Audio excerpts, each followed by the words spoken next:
Hello everyone, welcome to Vision Lakshya. Myself Anshika Dheera. Today we are going to do the second method of measuring national income, that is income method. ठीक है, value added method तो हमने अपने last lecture में पढ़ा था. इस lecture में हम क्या देखेंगे, सेकंड मेथड जिससे नेशनल इनकम मेजर करते हैं. क्या है वो? Income method. ठीक है, लेट्स सी इनकम मेथड. ठीक है, जैसे हम वैल्यू एडेड मेथड कर रहे थे उससे हमें क्या निकल के आ रहा था, जीडीपी एमपी, मतलब gross domestic product and market price. उसको हम कन्वर्ट कर ले रहे थे अपने आप नेशनल इनकम में बाय एडिंग और सब्ट्रैक्टिंग क्या, ग्रॉस से जब हम डेप जाते हैं, डेप्रिसिएशन, एनआईटी और ये सब चीजें. ठीक है, अब क्या है इनकम मेथड. जब हम इनकम मेथड सॉल्व करेंगे तो इससे हमारा क्या निकल के आएगा, नेचुरली एनडीपीएफसी, मतलब net domestic product at factor price. इसको हम कन्वर्ट कर लेंगे किसमें, नेशनल इनकम में.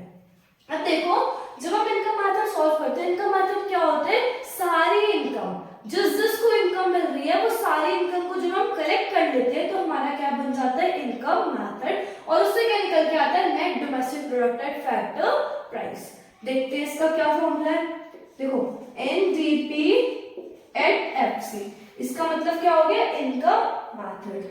क्या है ये, compensation of employees,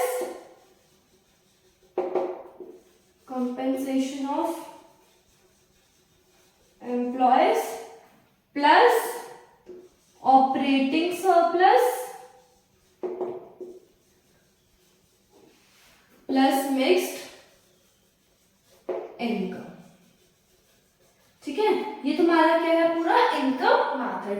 compensation of employees plus operating surplus plus mixed income. यहाँ पे कंपेंसेशन ऑफ एम्प्लॉयज के अंदर देखते हैं क्या क्या इंक्लूड होगा. देखो, वेरी फर्स्ट थिंग जो इंक्लूड होगी इसके अंदर क्या होगी, वो wages and salaries in cash, wages and salaries in kind. दो चीजें होंगी. क्वेश्चन में तुम्हें डायरेक्टली ना गिवन होके ये सब में गिवन हो सकता है. उन सबको अगर हम ऐड ऑन कर देंगे तो हमारा क्या निकल के आ जाएगा, compensation of employees. Second, employers contribution to social security इस टाइप से गिवन होगा.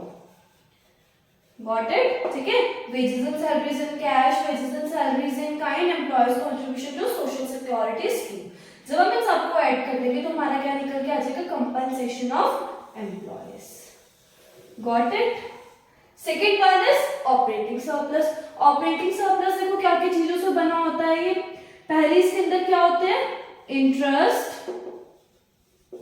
सेकेंड रेंट एंड रॉयल्टी,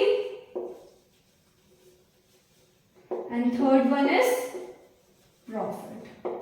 अगर क्वेश्चन में डायरेक्टली ऑपरेटिंग सरप्लस गिवन नहीं है, उसकी जगह पे क्या गिवन है, इंटरेस्ट गिवन है, रेंट एंड रॉयल्टी गिवन है, प्रॉफिट गिवन है. इन सबको अगर हम ऐड कर देंगे तो हमारा क्या निकल के आ जाएगा, ऑपरेटिंग सरप्लस. ठीक है, कर दिया हमने ऐड.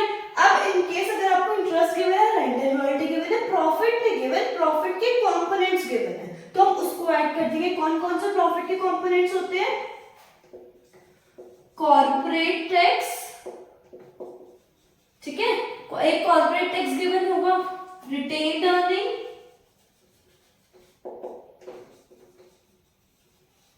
इस टाइप से गिवन होगा. अगर डायरेक्टली आपका प्रॉफिट नहीं गिवन तो आप इसको ऐड कर दोगे, आपका क्या निकल के आ जाएगा, profit.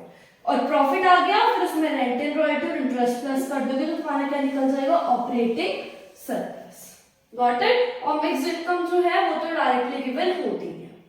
This is all income method. एक बात देख लेते हैं, इनकम मेथड अगर हम सॉल्व करेंगे तो हमारा क्या निकल के आएगा, एनडीपीएफसी.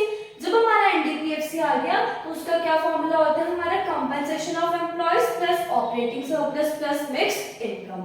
कंपेंसेशन ऑफ एम्प्लॉयज के क्या क्या कंपोनेंट्स हैं, wages and salaries in cash, kind and employees contribution. Operating surplus के interest, rent and royalty, profit. Profit के कंपोनेंट्स हो गए, कॉर्पोरेट टैक्स हो गया, रिटेन्ड अर्निंग होगी, ये सब गिवन होंगे. ठीक है, गॉट इट. अब इस एनडीपीएफसी आ गया, हमें बोला कैलकुलेट नेशनल इनकम, तो इससे हम क्या कर लेंगे, नेशनल इनकम को कन्वर्ट कर लेंगे, मतलब एनएनपीएफसी. कैसे करेंगे, डोमेस्टिक से नेशनल, क्या करते हैं हम, प्लस NFIA, आया समझ में। तो इसकी हेल्प से हमारे क्या निकल जाएगा, national income by using income method. Got it? This is all for today. Hope समझ में आया होगा। फ्लो चार्ट के थ्रू सारे फॉर्मूले एकदम से माइंड में सेट हो गए होंगे। एंड इफ वीडियो पसंद आई हो तो please like share and subscribe. Thank you.